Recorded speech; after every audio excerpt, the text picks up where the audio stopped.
سورة ياسين. أعوذ بالله من الشيطان الرجيم. بسم الله الرحمن الرحيم. ياسين والقرآن الحكيم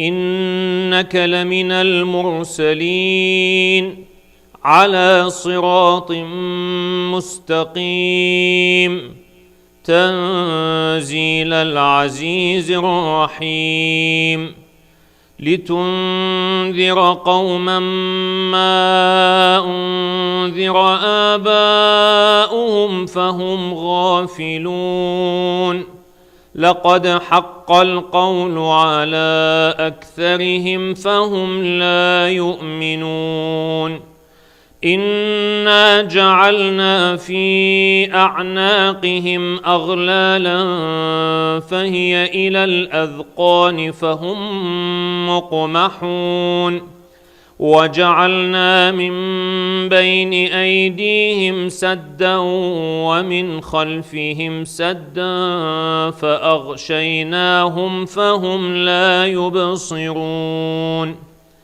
وسواء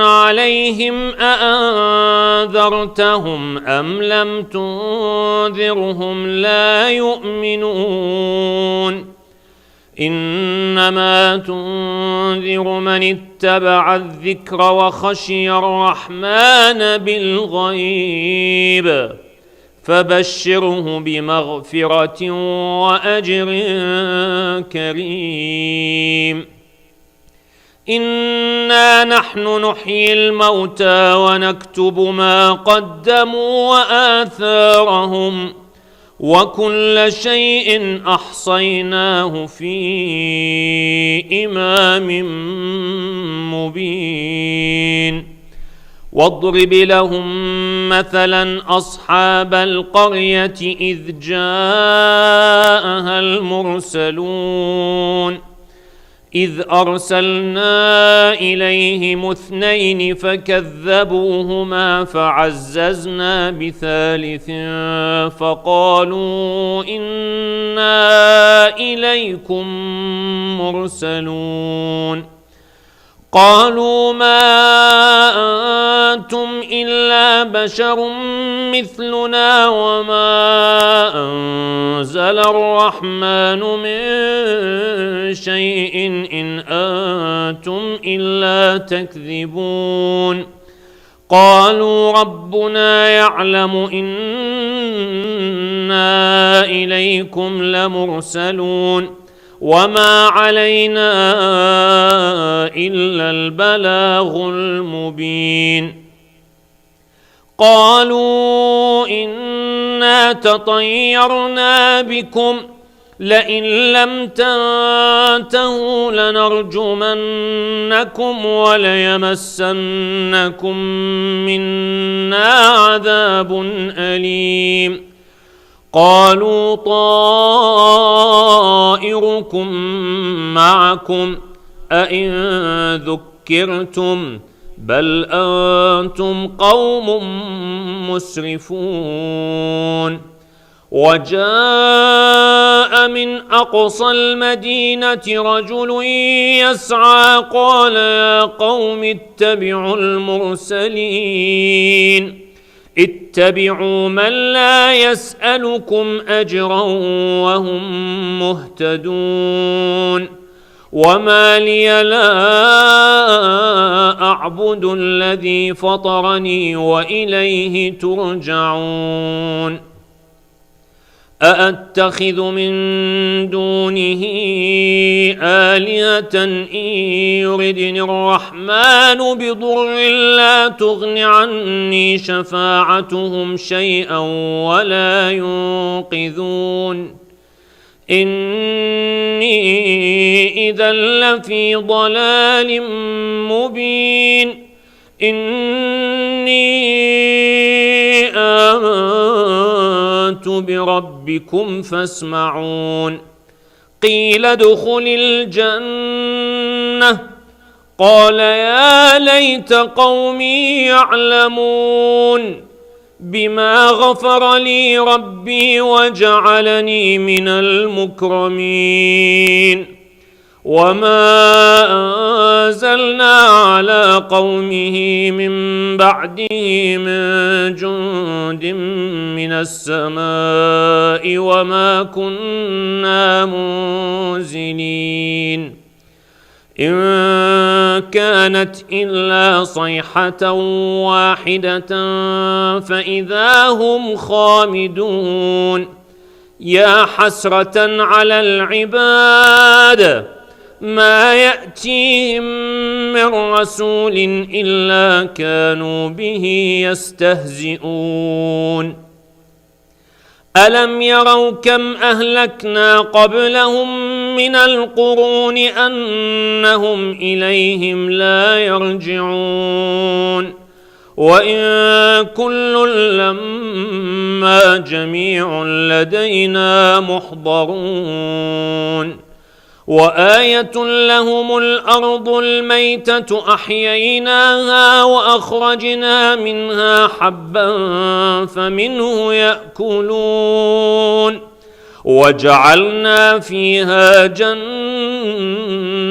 من نخيل وأعناب وفجرنا فيها من العيون ليأكلوا من ثمره وما عملته أيديهم أفلا يشكرون سبحان الذي خلق الأزواج كلها مما تنبت الأرض ومن أنفسهم ومما لا يعلمون وآية لهم الليل نسلخ منه النهار فإذا هم مظلمون والشمس تجري لمستقر لها ذلك تقدير العزيز العليم والقمر قدرناه منازل حتى عاد كالعرجون القديم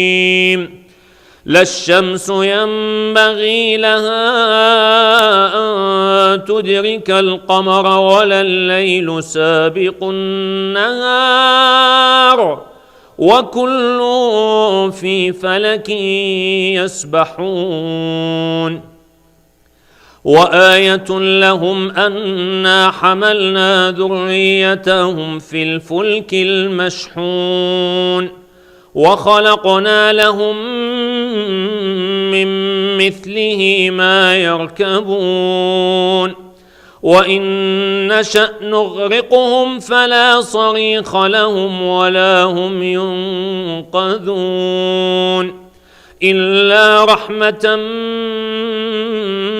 منا ومتاعا إلى حين وإذا قيل لهم اتقوا ما بين أيديكم وما خلفكم لعلكم ترحمون وما تأتيهم من آية من آيات ربهم إلا كانوا عنها معرضين وإذا قيل لهم أنفقوا مما رزقكم الله قال الذين كفروا للذين آمنوا أنطعم من لو يشاء الله أطعمه أنطعم من لو يشاء الله أطعمه إن أنتم إلا في ضلال مبين ويقولون متى هذا الوعد إن كنتم صادقين ما ينظرون إلا صيحة واحدة تأخذهم وهم يخصمون فلا يستطيعون توصية ولا إلى أهلهم يرجعون. ونفخ في الصور فإذا هم من الأجداث إلى ربهم ينسلون.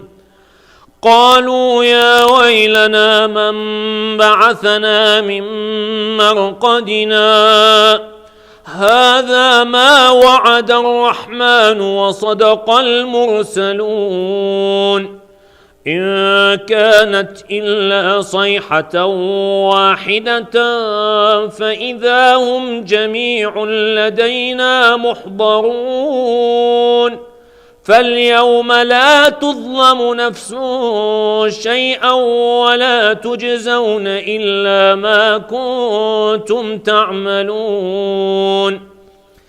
إن أصحاب الجنة اليوم في شغل فاكهون هم وأزواجهم في ظلال على الأرائك متكئون لهم فيها فاكهة ولهم ما يدعون سلام قولا من رب رحيم. وامتازوا اليوم أيها المجرمون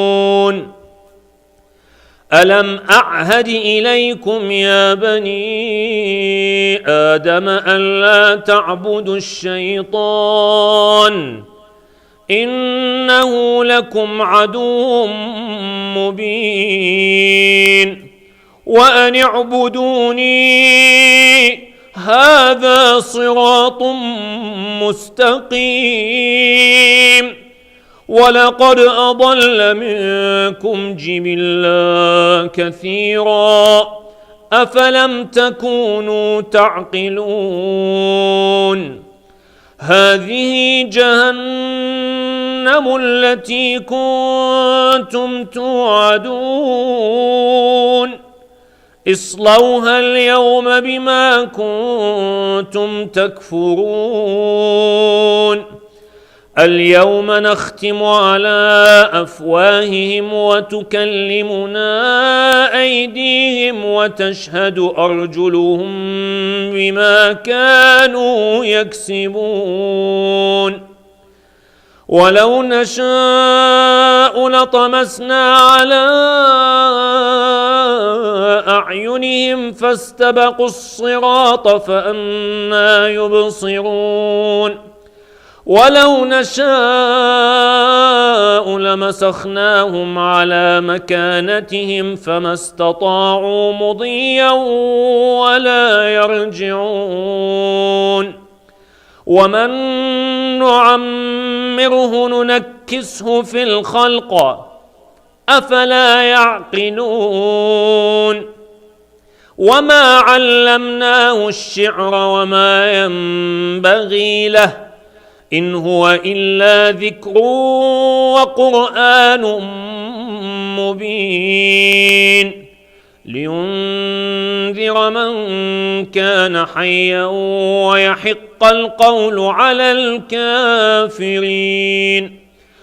أولم يروا أنا خلقنا لهم مما عملت أيدينا أنعاما فهم لها مالكون وذللناها لهم فمنها ركوبهم ومنها يأكلون ولهم فيها منافع ومشارب أفلا يشكرون. واتخذوا من دون الله آلهة لعلهم ينصرون لا يستطيعون نصرهم وهم لهم جند محضرون. فلا يحزنك قولهم إنا نعلم ما يسرون وما يعلنون. أولم ير الإنسان أنا خلقناه من نطفة فإذا هو خصيم مبين وضرب لنا مثلا ونسي خلقه قال من يحيي العظام وهي رميم قل يحييها الذي أنشأها أول مرة وهو بكل خلق عليم الذي جعل لكم من الشجر الأخضر نارا فإذا أنتم منه توقدون أوليس الذي خلق السماوات والأرض بقادر على أن يخلق مثلهم بلى وهو الخلاق العليم إنما أمره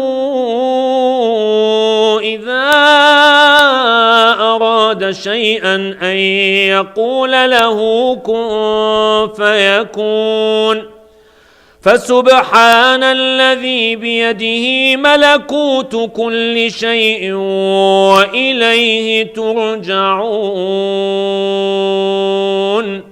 صدق الله العلي العظيم. الفاتحة مسبوقة بالصلاة على محمد وآل محمد.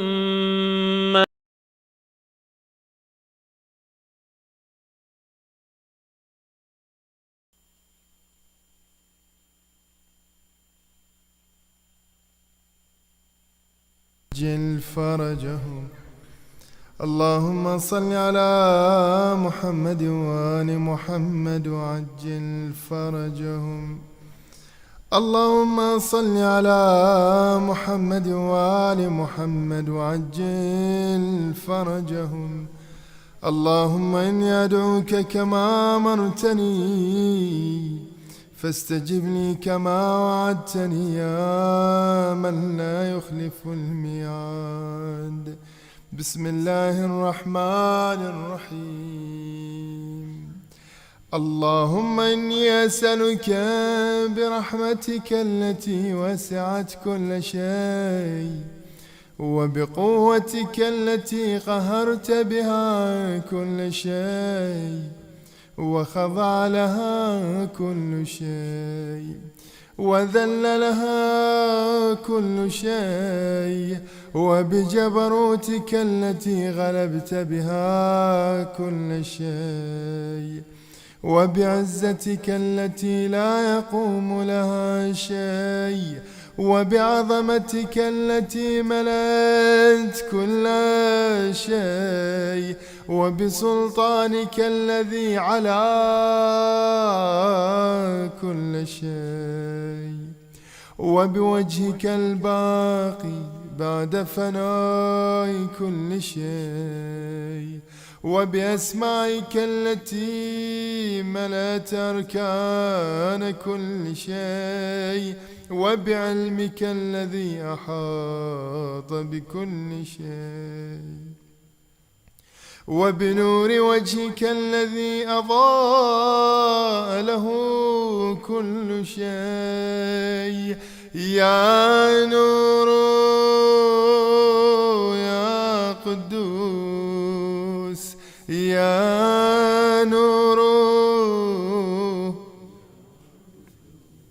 يا أول الأولين ويا آخر الآخرين.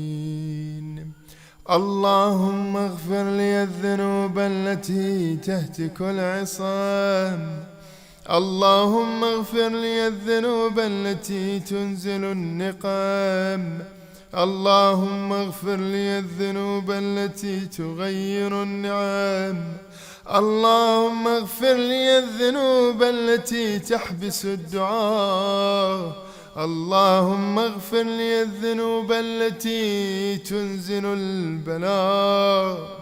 اللهم اغفر لي كل ذنب أذنبته وكل خطيئة أخطأتها. اللهم إني أتقرب إليك بذكرك وأستشفع بك إلى نفسك وأسألك بجودك أن تدنيني من قربك وأن توزعني شكرك وأن تلهمني ذكرك. اللهم إني أسألك سؤال خاضع متذلل خاشع أن تسامحني وترحمني وتجعلني بقسمك راضيا قانعا وفي جميع الأحوال متواضعا.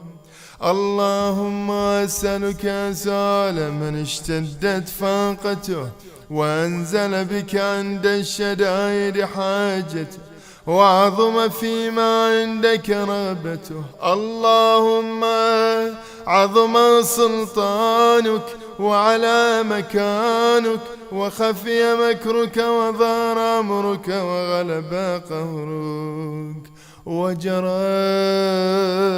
قدرتك ولا يمكن الفرار من حكومتك.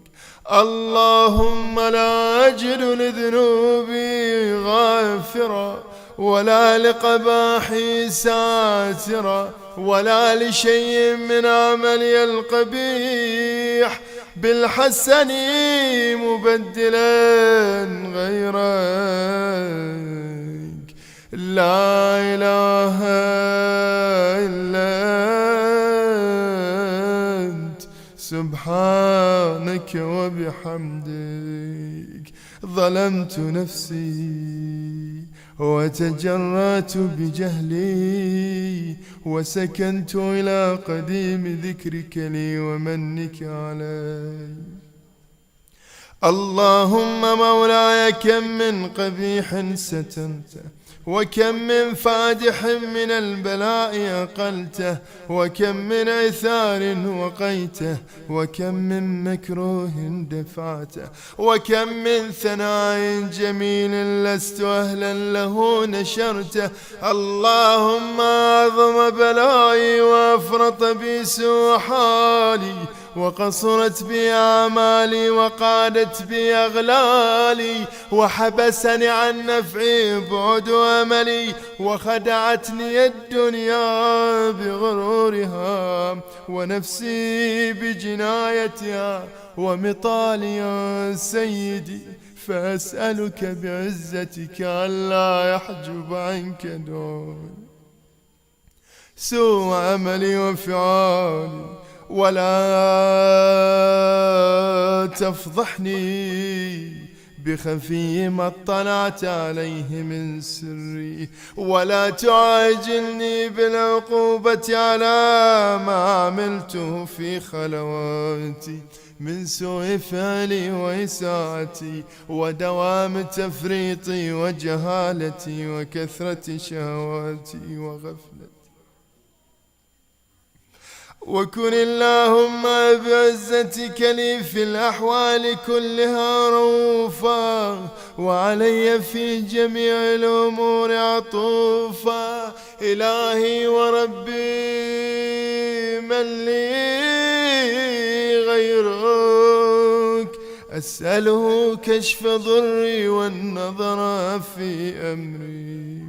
إلهي ومولاي أجريت علي حكما اتبعت فيه هوى نفسي ولم أحترس فيه من تزيين عدوي فغرني بما أهواه وأسعده على ذلك القضاء فتجاوزت بما جرى علي من ذلك بعض حدودك وخالفت بعض أوامرك فلك الحمد علي في جميع ذلك.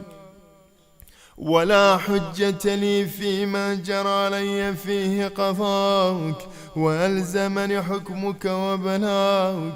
وقد أتيتك يا إلهي بعد تقصيري وإسرافي على نفسي، معتذرا نادما منكسرا مستقيلا مستغفرا منيبا مقرا مذعنا معترفا، لا أجد مفرا مما كان مني ولا مفزعا أتوجه إليه في أمري غير قبولك عذري وإدخالك إياي في سعة من رحمتك. اللهم فاقبل عذري وارحم شدة ضري وفكني من شد وثاقي. يا رب ارحم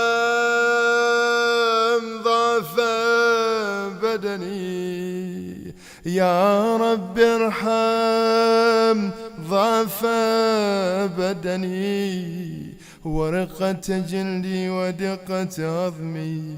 يا من بدأ خلقي وذكري وتربيتي وبري وتغذيتي، هبني لابتداء كرمك وسالف برك بي.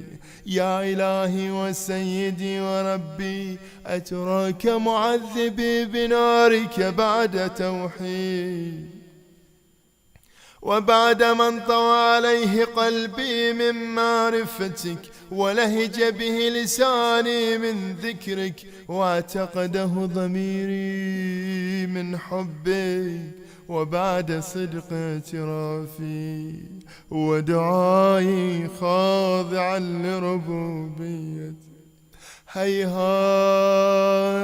أنت أكرم من أن تضيع من ربيته أو تبعد من أدنيته أو تشرد من آويته أو تسلم إلى البلاء من كفيته ورحمته. وليت شعري يا سيدي وإلهي ومولاي أتسلط النار على وجوه خرت لعظمتك ساجدة، وعلى ألسن نطقت بتوحيدك صادقة وبشكرك مادحة، وعلى قلوب اعترفت بإلهيتك محققة، وعلى ضمائر حوت من العلم بك حتى صارت خاشعة، وعلى جوارح سعت إلى أوطان تعبدك طائعة وأشارت باستغفارك مذعنة. ما هكذا الظن بك ولا أخبرنا بفضلك عنك يا كريم يا رب، وأنت تعلم ضعفي عن قليل من بلاء الدنيا وعقوباتها وما يجري فيها من المكاره على أهلها، على أن ذلك بلاء ومكروه قليل مكثوه يسير بقاؤه قصير مدته. فكيف احتمالي لبلاء الآخرة وجليل وقوع المكاره فيها، وهو بلاء تطول مدته ويدوم مقامه ولا يخفف عن أهله، لأنه لا يكون إلا عن غضبك وانتقامك وسخطك. وهذا ما لا تقوم له السماوات والأرض يا سيدي يا ربي. فكيف بي وأنا عبدك الضعيف الذليل الحقير المسكين المستكين. يا إلهي وربي وسيدي ومولاي، لأي الأمور إليك أشكو، ولما منها ضج وأبكي، لأليم العذاب وشدته أم لطول البلاء ومدته؟ فلأن صيرتني للعقوبات مع أعدائك، وجمعت بيني وبين أهل بلايك، وفرقت بيني وبين أحبائك وأوليائك، فهبني يا إلهي وسيدي ومولاي وربي. صبرت على عذابك فكيف أصبر على فراقك؟ هبني صبرت على حر نارك فكيف أصبر على النظر إلى كرامتك؟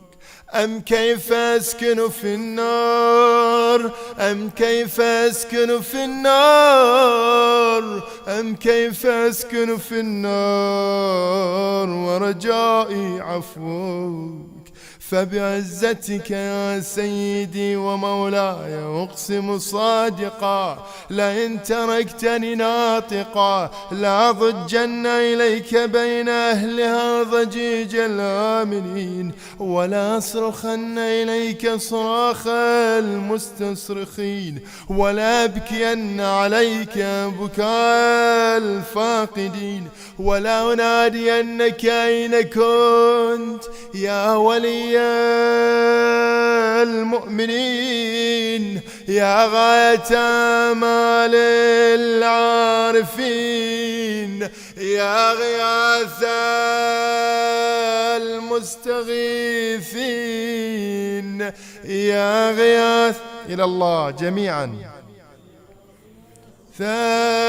المستغيثين، يا غياث، يا غياث، يا حبيب قلوب الصادقين، ويا إله العالمين.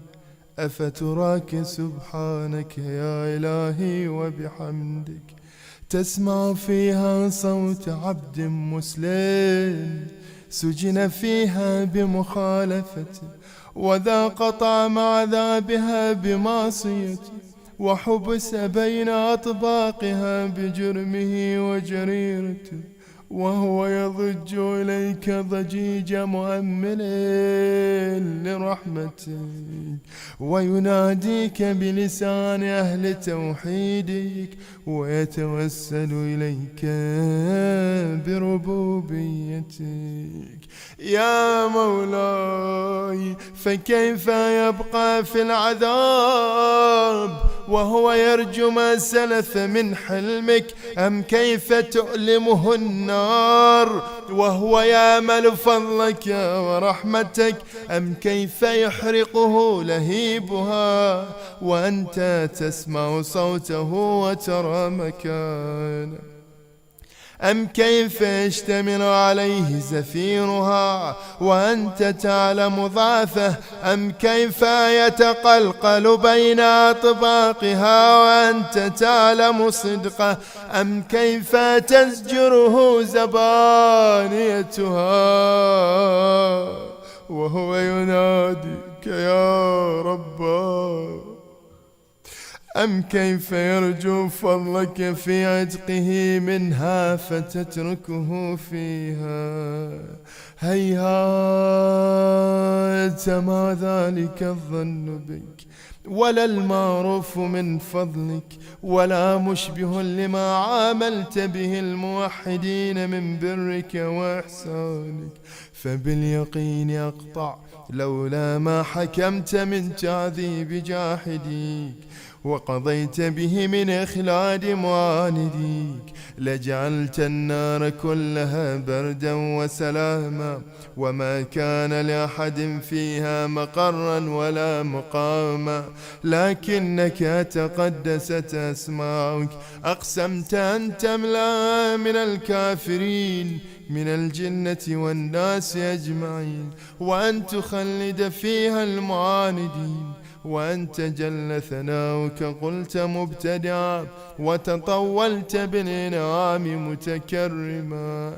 أفمن كان مؤمنا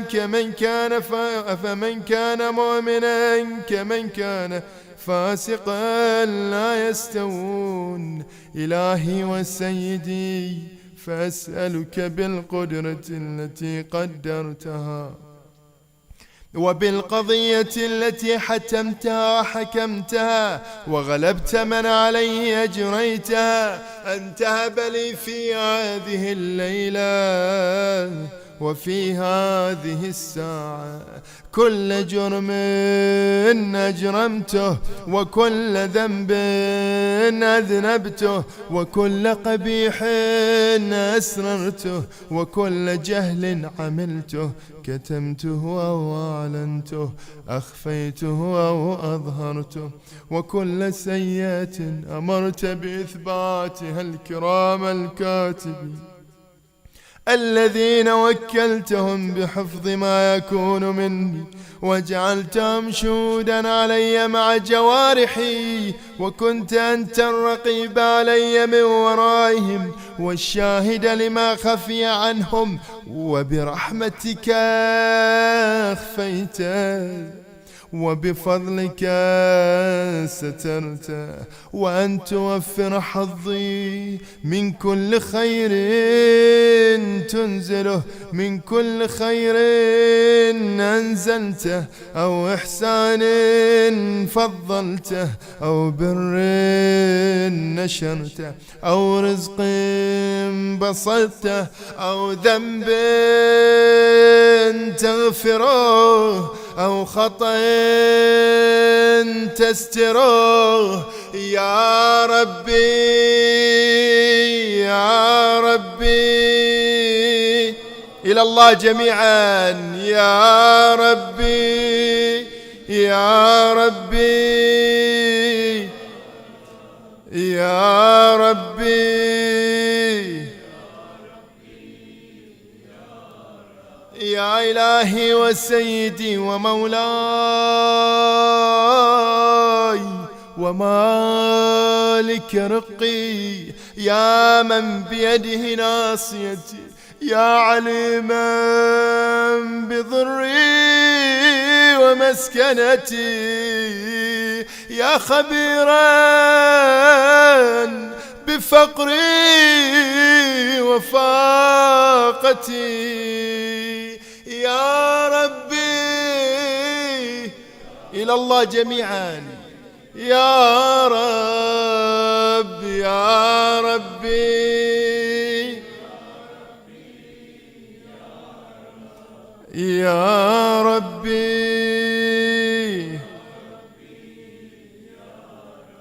أسألك بحقك وقدسك وأعظم صفاتك وأسمائك أن تجعل أوقاتي في الليل والنهار بذكرك مأمورة، وبخدمتك موصولة، وأعمالي عندك مقبول، حتى تكون أعمالي وأورادي كلها وردا واحدة، وحالي في خدمتك سرمدا. يا سيدي يا من عليه معولي، يا من إليه شكوت أحوالي، يا ربي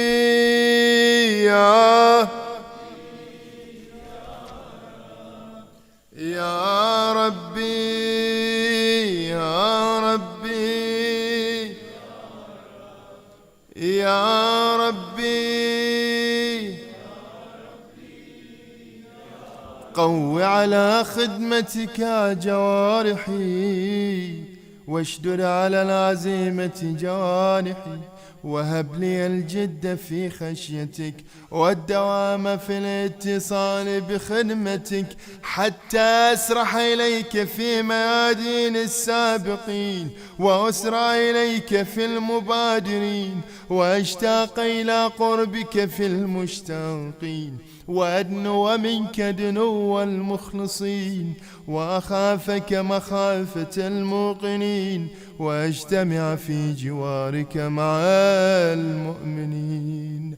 اللهم من أرادنا بسوء فارد، ومن كادنا فكد، واجعلنا من أحسن عبيدك نصيبا عندك، وأقربهم منزلة منك، وأخصهم زلفة لديك، فإنه لا ينال ذلك إلا بفضلك. وجد لي بجودك، واعطف علي بمجدك، واحفظني برحمتك، واجعل لساني بذكرك لهجا، وقلبي بحبك متيما، ومن علي بحسن إجابتك، واقلني عثرتي، واغفر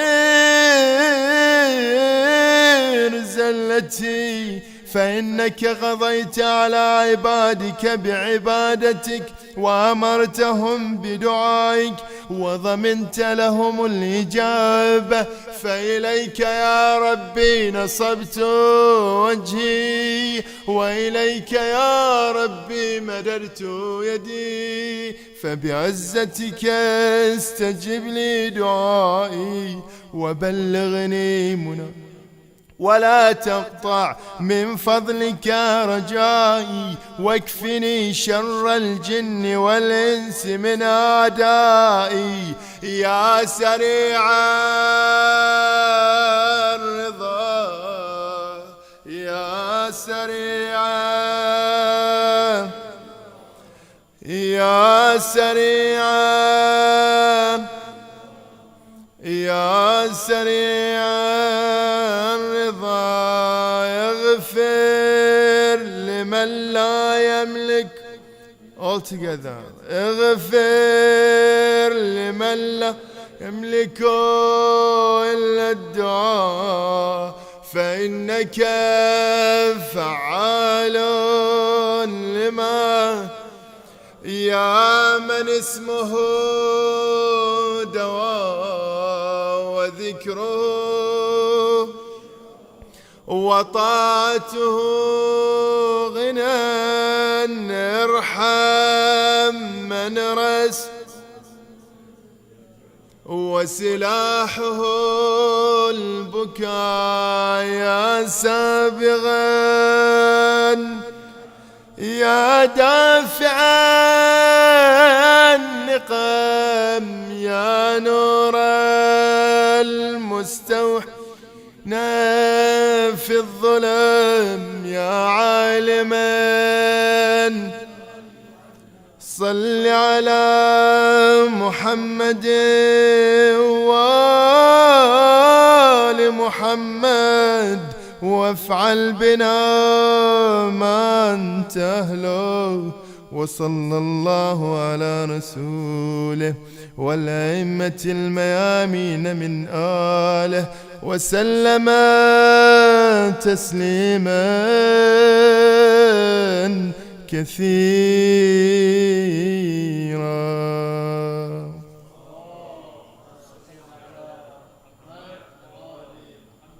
الفاتحة إلى أرواح المؤمنين والمؤمنات لتعجيل فرج مولانا صاحب العصر والزمان، تسبق صلاة على محمد وآل محمد.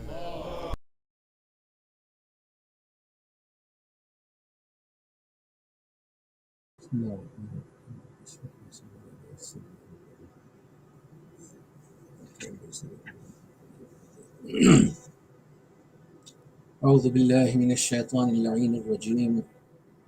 اللهم صل على محمد وآل محمد. بسم الله الرحمن الرحيم.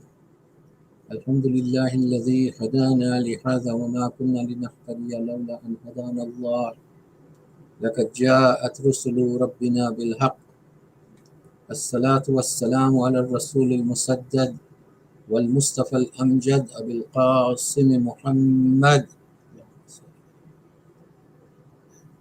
وعلى آله الطيبين الطاهرين المعصومين المظلومين الذين أذهب الله عنهم الرجس أهل البيت ويطهركم تطهيرا. أما بعد فقد قال الله تعالى في كتابه الكريم وهو أصدق القائلين بسم الله الرحمن الرحيم وما أفاء الله على رسوله منهم فما أوجفتم عليه من خيل ولا ركاب ولكن الله يسلط رسله على من يشاء والله على كل شيء قدير. صلوات على محمد وآل محمد صلى على محمد وآل محمد. This is, since yesterday I've been reciting this ayat. This is my title ayat of the final lecture on Sayyida Fatimah's martyrdom, Salamullahi alayha. And this ayah is from Surah 59, Surah Al-Hashr, verse number 6, whereby Allah says that whatever is given to the Prophet, I explained this in details yesterday, that whatever is granted or given to the Prophet without military expedition is the Prophet's personal property for him to use and to grant it or distribute it as he deems appropriate. Now this ayah is in direct connection with the case of Fadak that was brought up by Sayyida Fatimah Zahra Salamullahi alayha 10 days after the wafat of his father by the government that was formed after the Prophet passed away, and they had confiscated this garden of Fadak and she had gone to fight for her rights. Now, as I said yesterday, this Fadak is situated in north of Medina. Those who are not there, maybe I can just refresh your memories.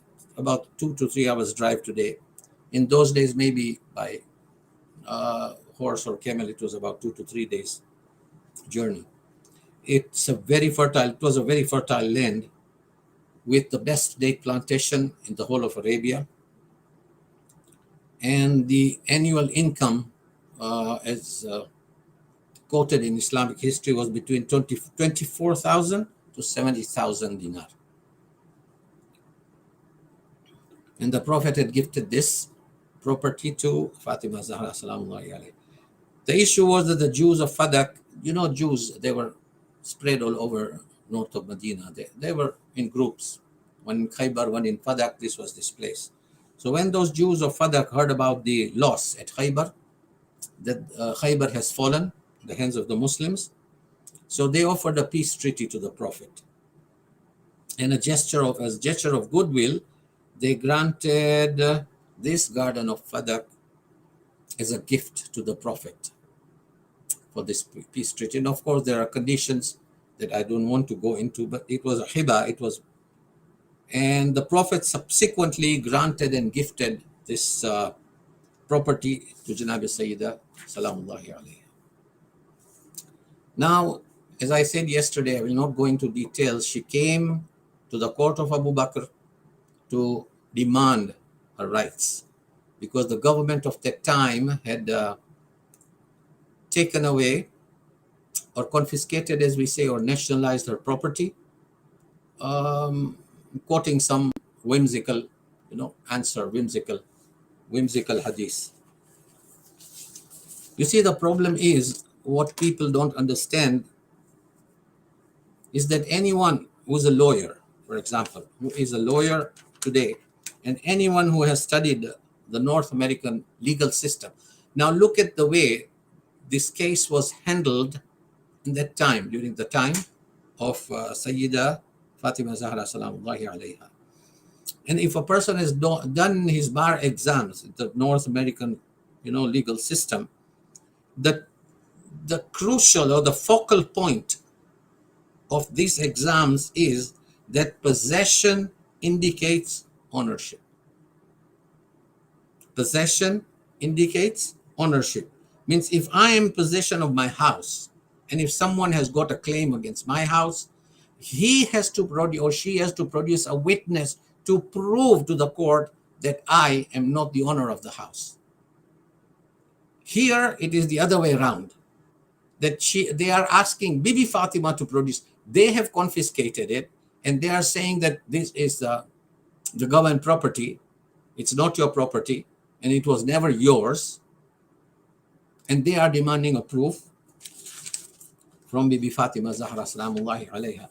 And you can see the whimsical denial of this government at that time. Now, tonight at this time, I will discuss a little bit about the contribution of this Lady of Light. I mean, how intelligently she instituted this science in Islamic studies way before the time of Imam Jafar Sadiq. You know, in Islamic theology, there is something called the methodology of hadith, or the science of hadith. Now, it's a huge field in terms of Islamic jurisprudence. Now, this is known as the science of hadith, or hadith science, or minhajul hadith, or methodology of hadith. Now, the question is, when did this arise? When did this commence? And if you go back in time, this begins or commences at the time of the sixth Imam. This science of hadith was taught by the sixth Imam. So we are looking at about 140 years after the Prophet's demise. Now you'll be surprised that till 90 years after the death of the Prophet, if anyone doesn't know history, you will know now that 90 years after the Prophet's demise, it was forbidden to narrate any hadith or any sayings of Rasulullah. Anyone caught doing that, quoting the Prophet, quoting any sayings or hadith was punished harshly at that time for 90 years. After that, the time came of Banu Umayyah. Now, Banu Umayyah, for their own selfish reasons,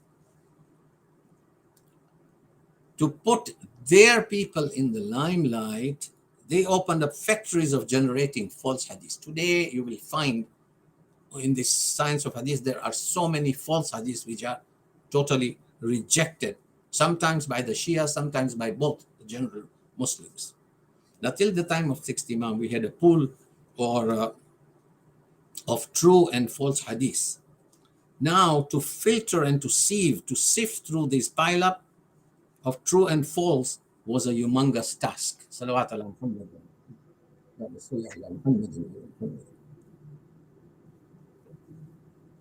So basically, technically speaking, if we see 150 years after the Prophet, you have a whole subject coming up in Islamic circles, which is known as methodology of hadith, science of hadith. Now we have here a crucial point, a very thought-provoking intellectual formula, that this science of hadith commenced approximately 340 to 150 years after the demise of the Prophet. Listen to this. Janab Sayyida Salamullahi alayha is the very first intellectual individual who introduced the science of hadith, or this methodology of hadith, and taught the Muslims of that time 10 days after the demise of the Prophet, and she happens to be a woman. She happens to be a woman. Now let him put it this way, that the masters of Islamic sciences came way later. 340, as I said. For example, Imam Abu Hanifa, Imam Shafi'i, Imam Hanbal, Imam Jafar Sadiq, Imam Malik. They all came 150, 140 years after the demise of the Prophet. But this intellectual woman, 10 days after the demise of the Prophet, she is teaching and presenting that if ever, she's giving out a formula, a foundation, that if ever you come across any Muslim or any person narrating any hadith or presents in front of you any hadith or traditions, then don't just accept it silently and quietly. Don't act ignorant. If you're a knowledgeable person, challenge it. Don't act ignorant. Challenge that, she says, challenge that hadith against the Quran. This has to be challenged against the Quran, and then accept it outright or reject it. And I consider this an intellectual empowerment of a woman way before the Islamic theology was developed as a field of science. Before the Islamic studies came into being, in the time of our sixth Imam. Now, what is Janabi Sayyida teaching us? Now, let's take ourselves, for example, 1400 years back in time, Masjid Nabawi. Bibi is standing there before a huge crowd, a huge congregation who are so-called companions of the Prophet and the government of that time. And the first Khalifa, Abu Bakr, she is petitioning for her property. She is demanding her rights on the property of Fadak nationalized and confiscated by the government of that time. And the denial that was given by the government of that time was in a very whimsical, disorganized fashion, that they said, "O binti Rasulillah, I have heard your father say, Nahnu mu'asharatul anbiya la naris wa la nuras ma tarakna sadaqa." I explained yesterday in detail about this hadith, that he said, we, the group of the prophets, mu'ashara means the whole group, community of the prophets, do not inherit, and we do not leave inheritance behind. Whatever is left is sadaqah, means whatever is left is for the people to inherit, for every people to inherit. And I gave you a gist of the khutbah or the challenge that she made to the first caliph, how she dug in her heels. And she came up with 5 Quranic verses, because she told them, and this is there, that when the Prophet was on his deathbed, he wanted to write a will. And these are the people who said there is no need to give him a paper and a pen. There is no need. I don't want to go into details because I know most of you know what happened at that time.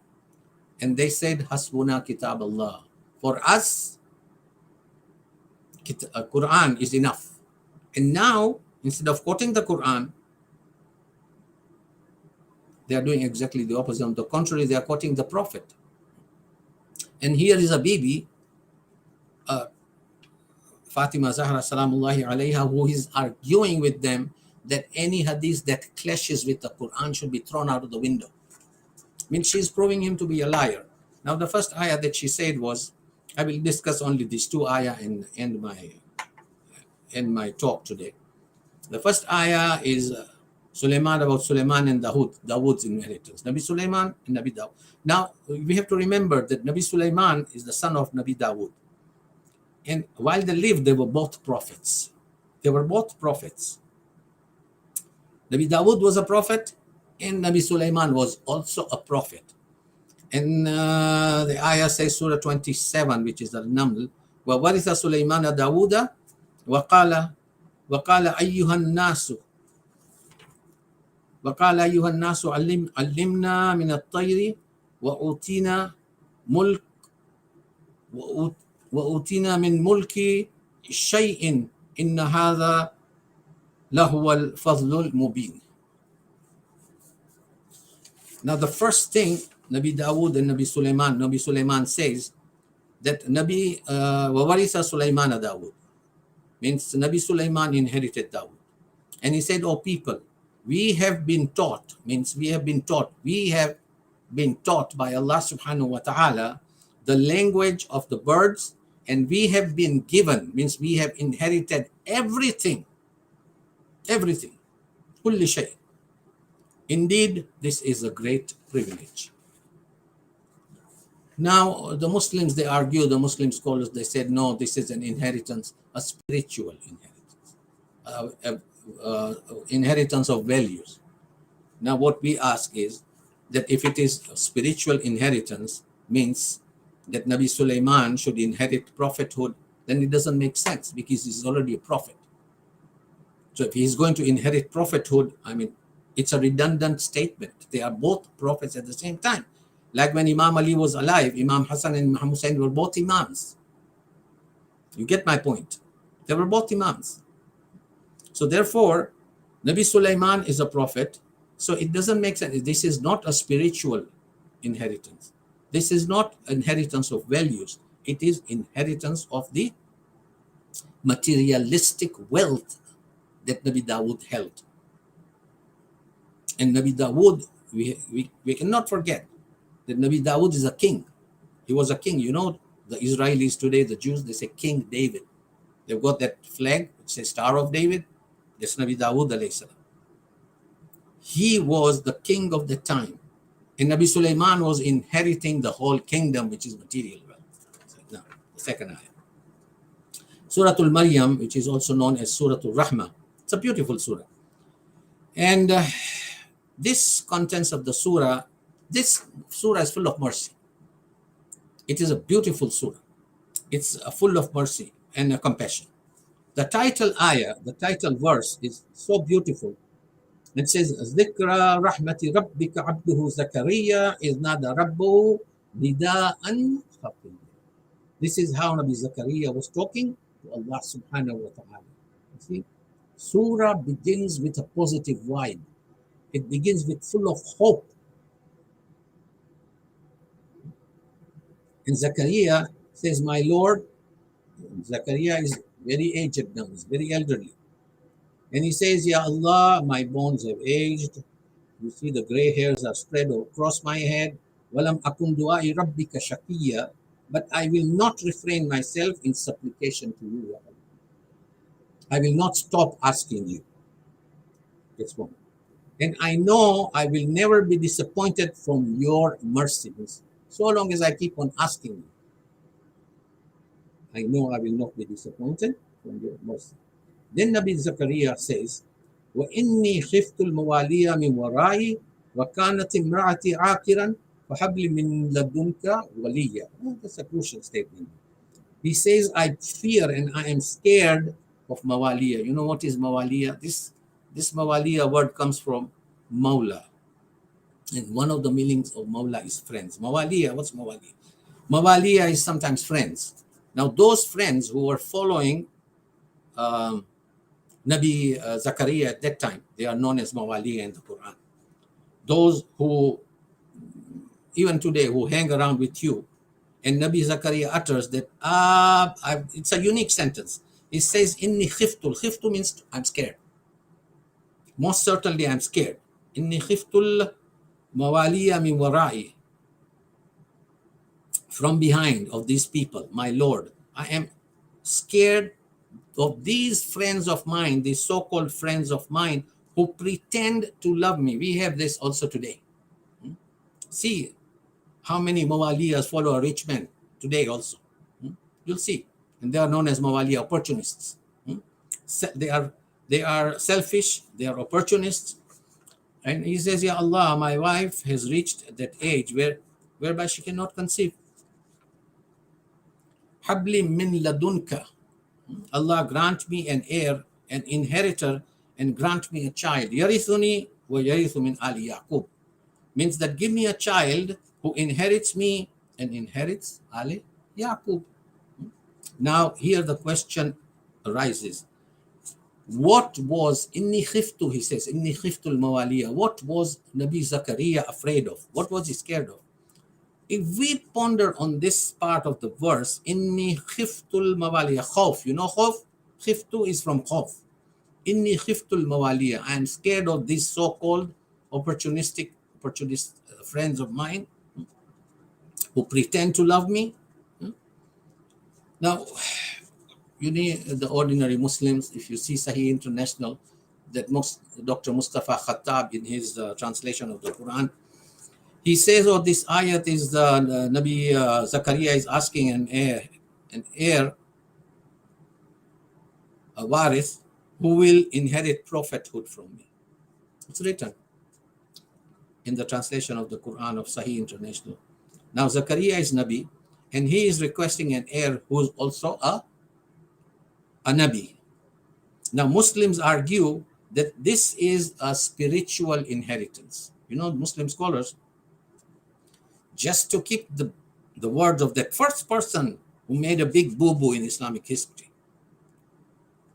they have to come up with something, and they say that spiritual inheritance means spiritual and not material. You know, not material. Inheritance of values and not inheritance of wealth. The Muslims say it's not inheritance of money. This is the argument they pretend. You go to any interfaith dialogues today, or if you have any intelligent dialogue with non-Shias, they will by any means, hook and crook, egotistic in an egotistic manner, they will keep on saying that this is a spiritual inheritance and not. And on the contrary, reject this notion that no, at this point, I'm reminded of something. In our school, in high school, there were two subjects in English. One was English as a language. You see, and when they argue with us, there is no end to it. They have to be right, just to prove that first person in history to be right. Because if he is proved wrong and Bibi Fatimah is proved right, then it's a house of cards. Everything collapses. In our school, we had two, and I remember this anecdote so well. Sometimes you will confront this type of people, and in English literature, one of these books that we were studying, now I don't remember, we were studying like kind of, A Tale of Two Cities, or away from the madding crowd, a town like Alice, Tale of Two Cities, that Quasimodo, Hunchback of Notre Dame. These are all, at that time, Cambridge University's English literature books. And in one of these books, there was an anecdote that when you confront this type of people, remember this incident, that there was a donkey and a tiger walking in the jungle, and all of a sudden the donkey turns towards the tiger and says, "The grass is blue."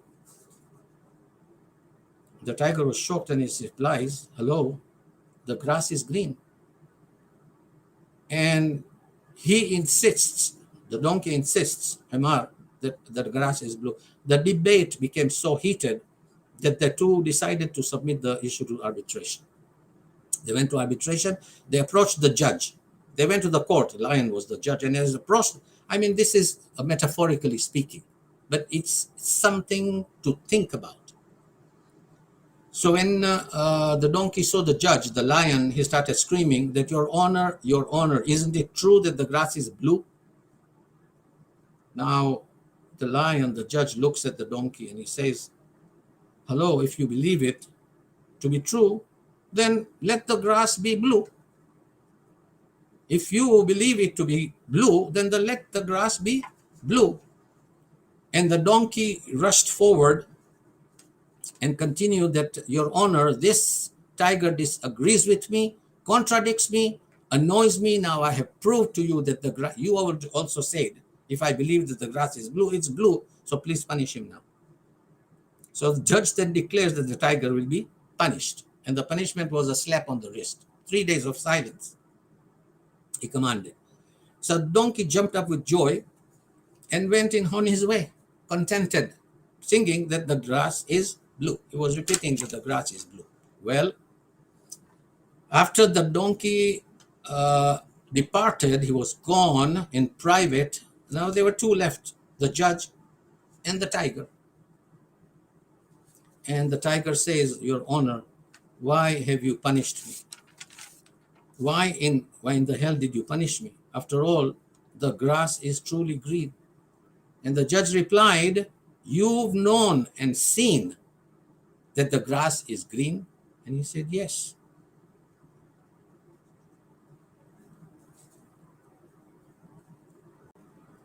So, Your Honor, then, and you know that the grass is green, then why am I being punished? And the judge replies that, hello, this has nothing to do with the question on whether the grass is blue or green or white or yellow. No, the punishment is because it is degrading for an intelligent creature like you to waste time arguing with an ass. I am sorry, I'm not being sarcastic, but this is something that I'm repeating that I learned a long time ago in English literature. And on top of that, the judge says that you have come and bothered me with that question just to validate something that is already known as true. So you see the biggest waste of time, as I say, when you confront this type of people, the biggest waste of time arguing with a fool and a fanatic who doesn't care about the truth or reality, who doesn't care if you show them the light, that this is where the light is, and they do not see that light. But they are only concerned with the victory of their ego and of their beliefs and their illusions. This is the problem today. That's why we say, never waste time on discussions that make no sense. There are people with all the evidence presented to them. When evidence is presented to them, they do not have the ability to understand, even if they are scholars, because they are blinded by that ego. Sometimes they are blinded by that jealousy. Some of them, that hatred for Ahlul Bayt. It was there in the time of the Prophet also. Not that they don't want to understand. They just want to argue. And the only thing they want is to be right under any circumstances. You can show them the evidence from the skies and the heavens, and they want to be right, even if they are not. And the saying goes, then ignorance screams, intelligence moves on. And this is exactly what has happened in Islamic history. So when we say that Zakaria, what Nabi Zakaria was afraid of, what was he scared of? And if we dwell into history, it tells us that Zakaria was a very rich man. He was a very rich person. He wasn't afraid that he will be robbed of his nabuwah, that he will be robbed of his piety. Can someone rob me of my knowledge? No. Can someone rob me of my piety? No. Can someone rob me of my good virtues? No. He was not. You and I cannot be robbed of knowledge and our character. No. Can we? But people cannot steal my pious values. But the issue was that he was very rich. And why? Because he was the chief rabbi of that mab'ad. He was the chief rabbi of the temple. And at that time, according to the Jewish community traditions, the Jewish people used to endow the rabbis with material gifts and money and expensive items, very expensive items. So consequently, he had a lot of money and wealth. Simultaneously, his wife, Zachariah's wife, in Bible, she's known as Elizabeth. She is a descendant from Nabi Sulaiman. We know Nabi Sulaiman, the most wealthiest prophet of them all. And she was from Nabi Sulaiman's lineage. Now, we understand that she brought with her tons of wealth. She inherited tons of wealth in that lineage of Nabi Sulaiman. So now combine the wealth of both of these individuals, it was a humongous amount. It was a humongous amount. Now the fear that Nabi Zakaria had was that if I die, and if both of us we die without a child, then who will inherit all these tons of wealth? I hope, my brothers and sisters, you get the point. It will be pumped into a corrupt system because now there is no inheritor. All of this wealth will be confiscated by the ruling government and injected into the corrupt system, into the corrupt coffers, and consequently, this legitimate and pure wealth will not be distributed to the needy, to the deserving, and to the destitute. But the rich and the influential individuals of the government will siphon off and usurp this wealth for their personal gains, like it happened in the time of the third Khalifa. You know why the third Khalifa was killed? Because of Kumba Parwari, maintaining the family with public funds. Every position that he was in the governorate, he had given to the members of his family. He used to disregard the companions of the Prophet. He used to disregard the Ummahatul Mu'mineen. This is exactly the reason that there was an uprising in the time of the third Khilafah. Now, this is exactly what Nabi Zakaria is scared of. Fear of the halal wealth falling into the wrong hands and will be used, unfortunately, will be used to oppress the poor. So there will be destruction of social justice, total destruction of social justice. You know, in the time, I remember an incident in the time of the Prophet was giving a khutbah in, I'll give you an example, in the mosque. The mosque was full of Sahabi, and all of a sudden, a messenger came from Yemen with a gift for the Prophet. When the Prophet, he opened the gift in front of all the Sahabi, and behold, he found a coat or a jacket made out of pure gold threads, pure gold thread. And this came from the people of Yemen, the governorate of Yemen. They sent it to, I mean, at that time it was worth hundreds of thousands of dinar. And he gifted it to Imam Ali. Oh, there was lots of whispers and murmurs going on that the Prophet is favoring Ali. There was a lot of dissent. But guess what happened? The moment Bibi Fatima and Imam Ali got this gold threaded jacket, overnight they removed strand by strand strings of gold.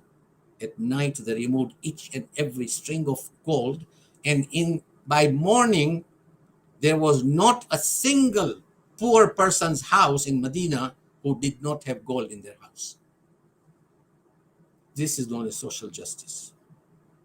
And this is what Nabi Zakaria is scared of. That this wealth, if it's inherited by a pious and sincere individual, then the poor and the destitute will get their fair and due share. And this gives birth to the social environment of social justice in any society, not only in a Muslim society, in any society or any environment, any community. But if a corrupt, dishonest individual inherits the wealth, then he uses any leverage he can to enrich himself. Equatorial Guinea, I was just listening to the news. The leader of Equatorial Guinea is so filthy rich that he himself doesn't know how much of wealth he has. That country in Central Africa is full of oil. He siphons off all the oil and goes into his personal account, and his people are poor on the street. They do not have clothes to wear, and he lives like a king. You see, this is what wealth does into the wrong hands. Today we know in Equatorial Guinea. So here I can say that you see now a question arises here, that why are we looking forward for the reappearance of the Imam of our time? See, same thing with Nabi Zakaria. His case is connected with Bibi Fatima's case, and Nabi Zakaria's case is connected with us today. That why are we looking forward for Hujjat ibn al-Hassan alayhi salam? See the implication. Today, see the implication. That there is, why is that? And then there is a fear in our community that when Hujjat ibn al-Hassan, when Imam alayhi salam appears, the first task, and many people are grieved at this. I mean, you can listen to some whispers, and especially from the rich and the elite in the Muslim community at large. The first task that Hujjat Khuda will undertake and accomplish, that he will accumulate all this wealth all this ill-gotten wealth and from the people will be confiscated and it will be distributed equitably in the community at large. So people are scared. Oh my God. They say, we do not wish that much of justice. We don't want that much. Rich people, sometimes they joke, oh, we don't want that much of justice, whereby we are taken to task and question. We may have a different conception of what course of action Imam is going to take when he appears, but whether we like it or not, it is going to happen. It is going to happen, my brothers and sisters. Our likes and dislikes will not be taken into comparison or into consideration. So we, at the moment, do not think, technically, we do not think beyond the tip of our noses. But when Imam reappears, he will establish that machine, that venture of social justice in the society.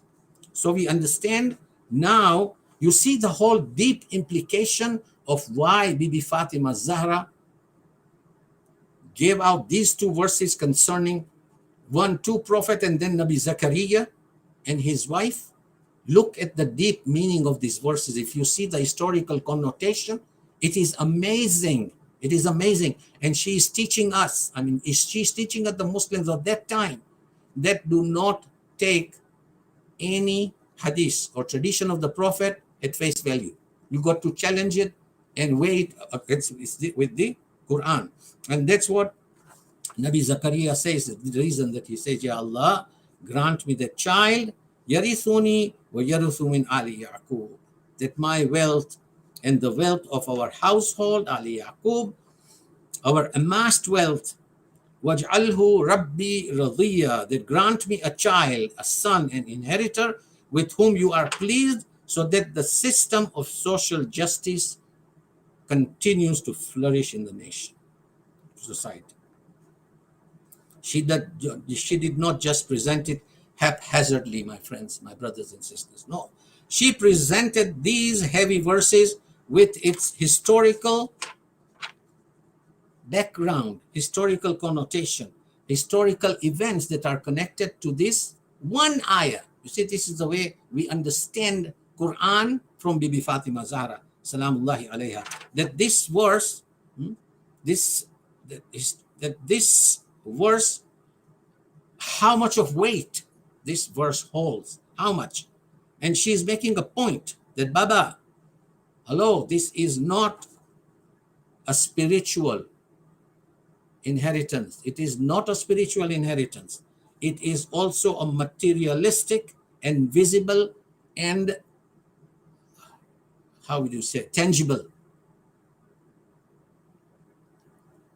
It is an asset that is to be inherited. An asset that is visible inheritance. And this mode of challenging this hadith, there is no reply. There was no reply from the masses, and there was no reply, but he upheld his, because of his ruthlessness, that if I grant what Fatima is asking today, then tomorrow someone else will come, and another one will come, and the ladies of Medina will rise against me. And this Janabi Fatima taught us, gave us a mode of guidance 10 days, my brothers and sisters, after the Prophet's demise, and laid the foundation of critiquing and challenging truth from falsehood. And this is where I end, my brothers and sisters. One of the greatest scholars of our time, Ayatollah Najafi al-Marashi, he says, I once saw the 12th Imam, Imam Sahib al-Zaman, alayhi afdalu salatu wassalam, and he tells him that please inform our Shias that it is our responsibility. That means it is wajib upon them from us. It is it's our responsibility on them that when they call themselves the Shia of Ali ibn Abi Talib of our Shia, one condition is that they must learn and understand the full khutbah and the sermon of Bibi Fatima Zahra, Salamullahi alayha, on her right to inherit Fadak. Even piece by piece by piece, or line by line by line, even if we can include it as a curriculum in the madrasa, it's like picking stars out of the heavens. And number two, Imam al-Zaman is telling Ayatollah Najafi al-Marashi that learn and understand the meanings of Ziyarat Ashura. And number three, he says learn and understand the khutbah of Shakshakiyya in Nahjul Balagha. This khutbah is Shakshakiyya is number 3 in Nahjul Balagha. Why? Because sermon number 3 is when Ali ibn Abi Talib alayhi salam demands. Now, this was his khutbah in the court of Abu Bakr. Bibi Fatima's was a different matter. This was his khutbah, which is number 3 in Nahjul Balagha, where he demands his legal rights, proving in that khutbah that he is the rightful successor to the Prophet, and you all are usurpers, thieves, and robbers. You have hijacked my rights.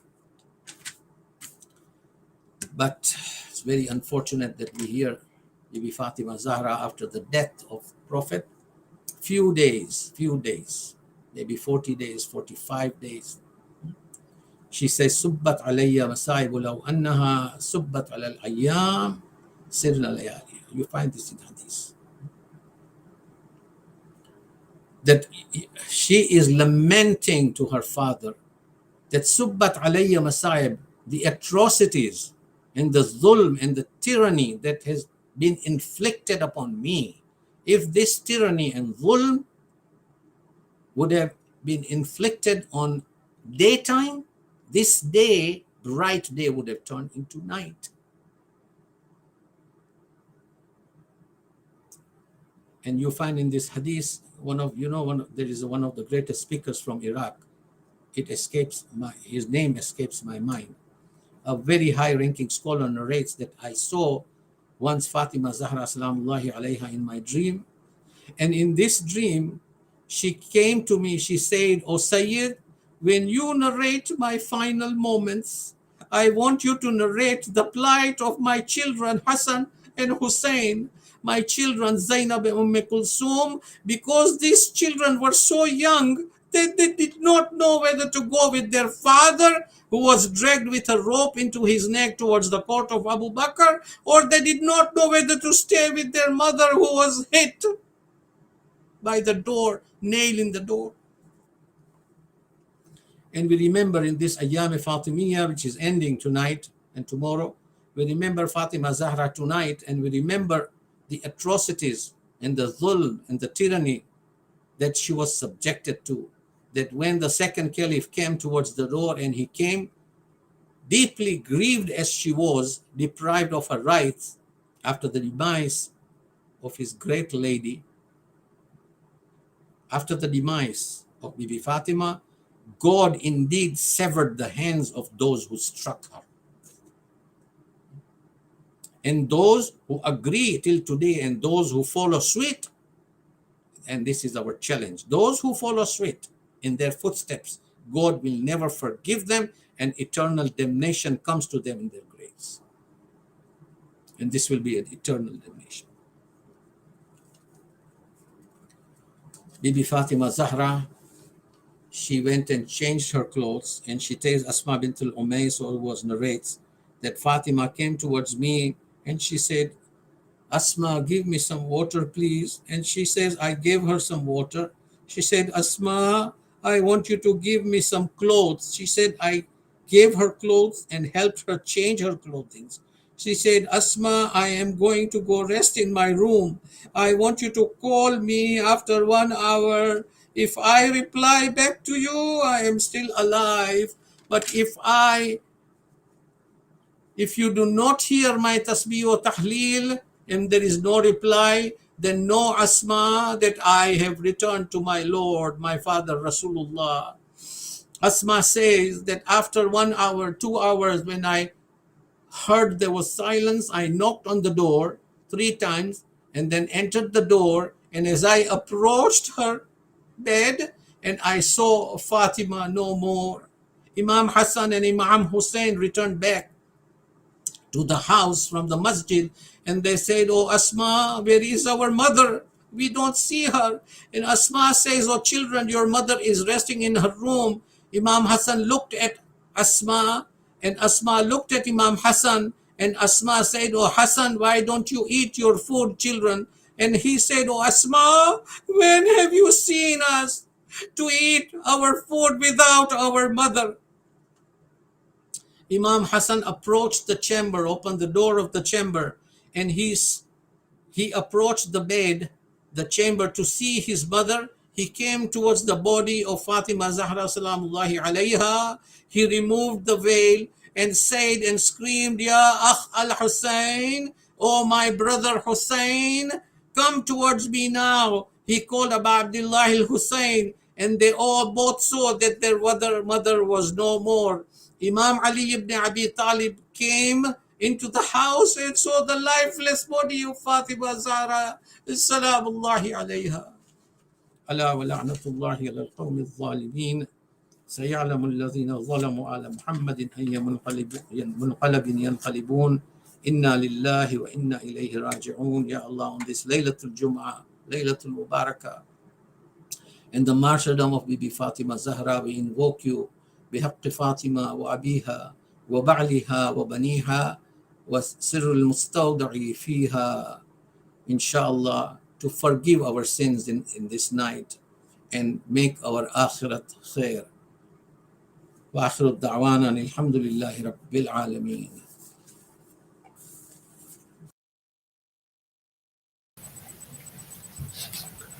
Ya Hussein, Hussein, Ya Hussein, Ya Hussein, Hussein, Ya Hussein. اڑاؤ خاک عزادارو کہ زہرا دفن ہوتی ہے. اڑاؤ خاک عزادارو کہ زہرا دفن ہوتی ہے. سرے عریان ہو یارو کہ زہرا دفن ہوتی ہے. کہاں ہے حیدر کرار نے کوئی ذرا جا کر. کہاں ہے حیدر کرار نے کوئی ذرا جا کر. سنا دو یہ محمد کو کہ زہرا دفن ہوتی ہے. اڑاؤ خاک عزادارو کہ زہرا دفن ہوتی ہے. کھلے سر پیٹتے حسنین ہے زینب پر غش میں ہے. کھلے سر پیٹتے حسنین ہے زینب پر غش میں ہے. آتی حر بھی رو رو کہ زہرا دفن ہوئی ہے. اڑاؤ خاک عزادارو کہ زہرا دفن ہوتی ہے. چلے ہیں انبیاء سارے ملک کی فوج پر فوجے. چلے ہیں انبیاء سارے ملک کی فوج پر فوجے. ہے جاتے سب مدینے میں کہ زہرا دفن ہوتی ہے. اڑاؤ خاک عزادارو کہ زہرا دفن ہوتی ہے. چلو شالے عزا اورے کھلے سر آج مدینے میں. چلو شالے عزا اورے खुले सर आज मदीने में, दो मुट्ठी खाक अज़ादारों के ज़हरा दफन होती है। उड़ाओ खाक अज़ादारों के ज़हरा दफन होती है। उड़ाओ खाक अज़ादारों के ज़हरा दफन होती है। या हुसैन, या हुसैन, या हुसैन। मोहम्मद व आल मोहम्मद सलवात अल फातिहा।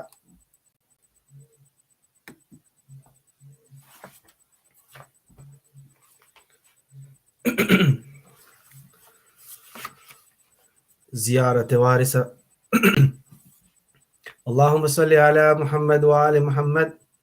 अल्लाहुम्मा सल्लि अला मुहम्मद व आलि मुहम्मद। अल्लाहुम्मा सल्लि अला मुहम्मद व आलि मुहम्मद। बिस्मिल्लाहिर रहमानिर रहीम।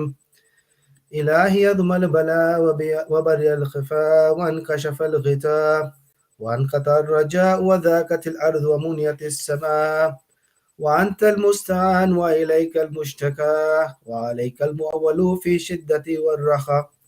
अल्लाहुम्मा सल्लि अला मुहम्मदिन व आलि मुहम्मद उलिल अम्रि अल्लज़ीना फ़रज़्ता अलैना तआतहुम व अर्रफ़्तना बिज़ालिका मंज़िलतहुम फ़फ़रिज अन्ना बिहक़्क़िहिम फ़रजन आजिलन क़रीबन कलमिहिल बसर औ हु अक़रब। या मुहम्मद या अलिय्यु या मुहम्मद इक्फ़ियानी फ़इन्नकुमा काफ़ियान वंसुरानी फ़इन्नकुमा नासिरान। या मौलाना या साहिबिज़ ज़मान अलगाउस अलगाउस अलगाउस अदरिकनी अदरिकनी अदरिकनी अस्साअत अस्साअत अस्साअ अल अजल अल अजल अल अजल। या अरहमर राहिमीन बिहक़्क़ि मुहम्मदिन व आलिहि त्ताहिरीन। ज़ियारत वारिसा। अल्लाहुम्मा सल्लि अला मुहम्मद व आलि मुहम्मद। बिस्मिल्लाहिर रहमानिर रहीम। अस्सलामु अलैका या वारिस आदम सफ़वतिल्लाह। अस्सलामु अलैका या वारिस नूहिन नबिय्यिल्लाह। अस्सलामु अलैका या वारिस इब्राहीम खलीलिल्लाह। अस्सलामु अलैका या वारिस मूसा कलीमिल्लाह। अस्सलामु अलैका या वारिस ईसा रूहिल्लाह। अस्सलामु अलैका या वारिस मुहम्मदिन हबीबिल्लाह। अस्सलामु अलैका या वारिस अमीरिल मुअमिनीन वलिय्यिल्लाह। अस्सलामु अलैका या इब्न मुहम्मदिनिल मुस्तफ़ा। अस्सलामु अलैका या इब्न अलीयिल मुर्तज़ा। अस्सलामु अलैका या इब्न फ़ातिमतज़ ज़हरा। अस्सलामु अलैका या इब्न खदीजतल कुबरा। अस्सलामु अलैका या आसारल्लाहि व इब्न सारी वल वित्रल मौतूर। अशहदु अन्नका क़द अक़मतस सलात व आतैतज़ ज़कात व अमरत बिल मारूफ़ व नहैत अनिल मुनकर व अताअत अल्लाह व रसूलहु हत्ता अताकल यकीन। फ़लानल्लाहु उम्मतन क़तलत वलानल्लाहु उम्मतन ज़लमत वलानल्लाहु उम्मतन समियत बिज़ालिका फ़रज़त बि।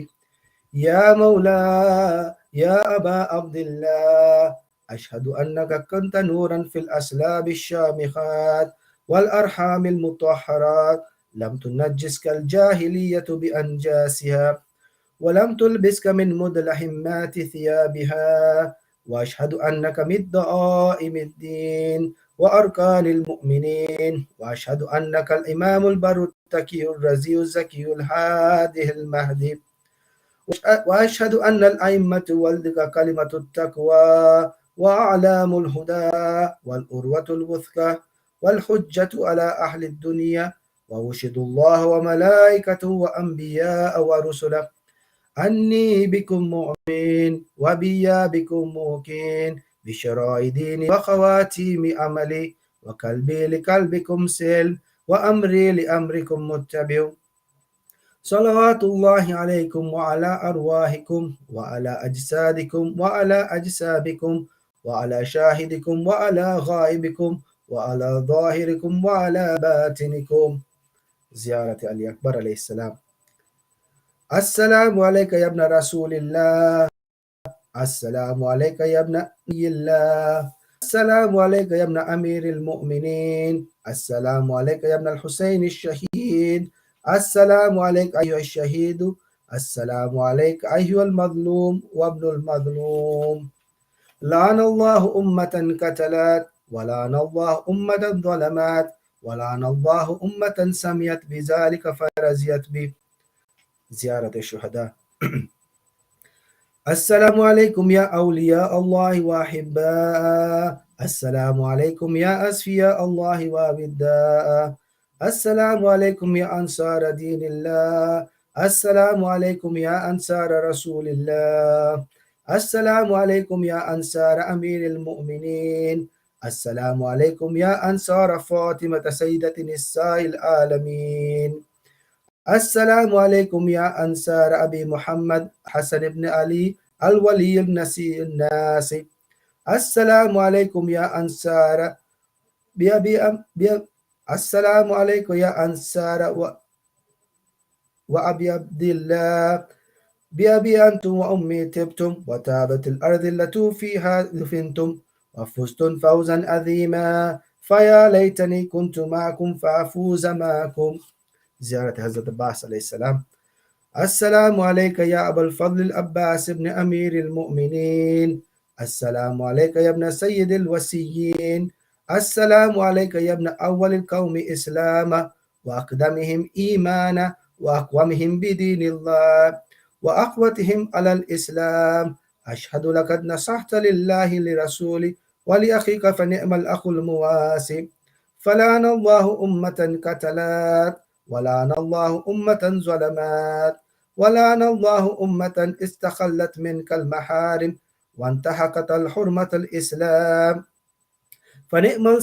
فنعم الصابر المجاهد محامي الناس، الأخ الدافع عن أخيه، المجيب إلى طاعة ربه، راغب فيها زهد فيه غيرهم من الثواب الجزيل والثناء الجميل. والحقك الله بدرجة آبائك في جنات النعيم. السلام عليكم ورحمة الله وبركاته. السلام عليك يا مولى وابن مولى. السلام عليك يا غريب الغرباء. السلطان أبا الحسن علي بن موسى الرضا، كن شفيعنا وشفيع والدينا في يوم الجزاء ورحمة الله وبركاته. السلام عليك يا صاحب الزمان.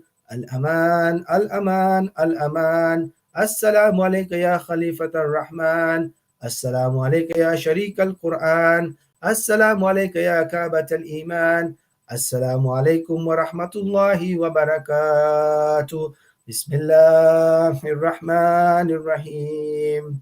اللهم كل وليك الحجة ابن الحسن صلواتك عليه وعلى آبائه في هذه الساعة وفي كل ساعة، وليا وحافظا وقائدا وناصرا ودليلا وعينا، حتى تسكنه أرضك توءا وتمتعه فيها طويلا برحمتك يا أرحم الراحمين. الفاتحة مع الصلوات.